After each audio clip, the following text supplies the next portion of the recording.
এই শক্তিশালী দোয়াটি না পড়ে কখনোই ঘুমাতে যাবেন না, কারণ কিয়ামতের দিন এটিই হতে পারে আপনার একমাত্র মুক্তির উপায়। রাসূলুল্লাহ সাল্লাল্লাহু আলাইহি ওয়াসাল্লাম বলেছেন, কিয়ামতের দিন আল্লাহ সেই ব্যক্তিকে শাস্তি থেকে রক্ষা করবেন যে ব্যক্তি এই দোয়াটি পাঠ করবে। এটি অত্যন্ত সহজ দোয়া, কিন্তু অনেক মুসলিমই এখনও এটি জানেন না।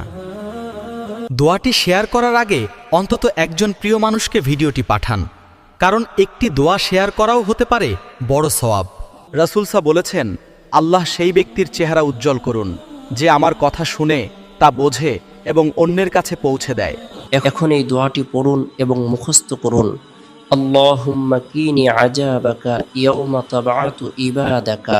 অর্থ, হে আল্লাহ, আপনার আযাব থেকে আমাকে রক্ষা করুন যেদিন আপনি আপনার বান্দাদের পুনরুত্থিত করবেন। আমিন। এই দোয়াটি নবী করিম প্রত্যেক ফরজ সালাতের পরেও পাঠ করতেন, তাই এটিকে আপনার প্রতিদিনের অভ্যাস বানান।